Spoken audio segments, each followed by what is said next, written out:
Every single one of us have had things said to us that have lifted us up and made us better, or that have cut us to the core and made us doubt and think poorly of ourselves.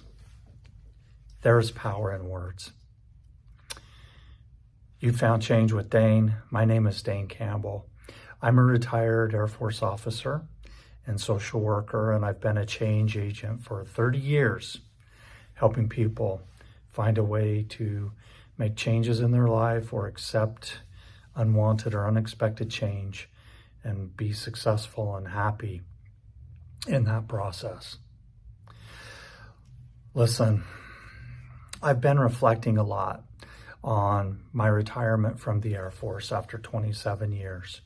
That happened about 1.5 years ago, and I've thought a great deal about that course in my life, how I ended up in that organization, and how that shaped me, and some different things that happened to me during the course of my career that had to do with words that were said, and even leading up to my career and being able to get there. And I just want to share a few of those things with you so that you can understand the power of words and look at things that have been said to you and maybe how they've affected you and how you say things to others and how you may be affecting others. I was a undergraduate, soon to be graduating senior at the college that I had completed my studies at, my four-year degree, bachelor's. And many of the people were applying to graduate schools so that they could move on and do more with their social work degree. My program director at the time asked me what I wanted to do, and I wanted to live in a certain place back to where my wife had grown up, and so I decided to apply to a school that was in that city. And when he found out that that's what I was trying to do, his first response right out of the bat was, "Oh, you can't get into that program." And initially kind of cut me to the center, but then I decided, okay, I'm going to try anyway.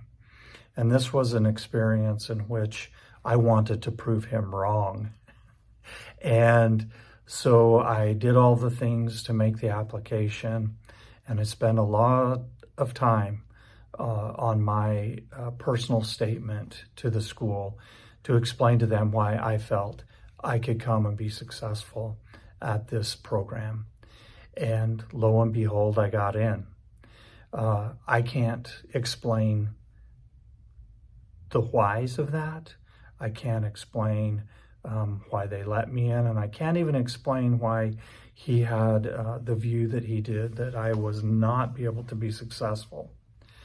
But sometimes the words that are said to us will kind of motivate us, right?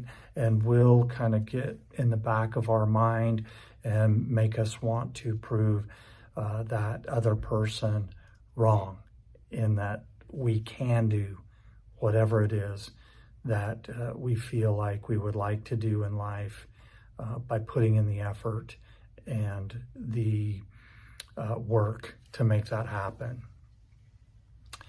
I was working as a social worker at an emergency youth shelter in downtown San Antonio, and developed a really close relationship with one of the other administrators there. And one day he told me that I should join the Air Force, of which he had retired a couple of years prior. And I told him, I got a career. I'm a social worker. I'm not going to join the Air Force and go fly planes. And he explained to me that the Air Force employs social workers to help take care of families and Air Force members so that they can get their job done and they can get their health care needs met. I didn't even know this was a possibility. And so his putting that idea in my mind was an extremely powerful few words, because I did the research, I saw a recruiter, and I found a place a year later as I entered the Air Force where I could excel, and I very much enjoyed my career, and I very much had an opportunity to help a lot of people. So there were some words there that helped me to motivate and learn some different things, some new things that push me towards greater success in life. When I was in the Air Force, there was a time when my career field had what seemed to be a limitation in promotion opportunities at a certain level. And I was a mid-career kind of person, and I was talking about my concerns with that and some of the woes that have been shared amongst people in my career field about this very issue. And I was talking with somebody who had a lot of experience in the overall scheme of the Air Force and in the way that they looked at people and promoted people. So I was just telling this person that I felt like I would plateau at a certain level because of all of the things that I was noticing and talking about with some of my other peers. And she made the statement that don't sell yourself short. You could be very wrong about that, meaning I didn't know what the future held. If I continued to work hard, I could break through that seeming level or plateau and may be able to promote in a way that I didn't think was possible. And lo and behold, 10, 12 years later, I did get the nod to be promoted above what I thought I would ever be able to be promoted to in the Air Force. So one of the things that we sometimes do is sell ourselves short. We may not know what the future holds, and we may not understand that if we continue to work hard, things will come into our sphere of influence and things will come to us that we may not have ever thought possible. So there are power in those words from others that can be encouraging, that can help you avoid selling yourself short and putting limitations on yourself that may not even need to be there. So I was grateful for those words that I got and not selling myself short, but continuing to work hard and do the things that I needed to do to be successful. In the Air Force, there's a lot of discussion, a lot of angst, and a lot of worry over where you're going to serve. Many people say, well, as long as I'm there doing the job, I know that I'm going to a place that needs me and I can benefit from, and they can benefit from me. But I also think it's important to realize that sometimes places make a difference, and places can mean the satisfaction that your family or you have in life. And it's, in my opinion, okay to ask to be in a certain place if you want to go to a certain place. You also have to balance that with the knowledge that the Air Force is going to use you where they need you. So all that being said, there are certain locations that a lot of people would like to go to that are very nice. And early in our career, we had an opportunity to go to Hawaii because of the way assignments were lining up and the way that there was a place or a position that was not filled in that location. And many people around me were saying, don't waste your choice on Hawaii. It's very hard to get there. Most people will never have that opportunity. But then I would come home and my good wife would tell me somebody's got to go there. Just give it a shot. And if it doesn't happen, it doesn't happen. But remember, somebody's got to go there. And as things worked out, we did get an opportunity to go there.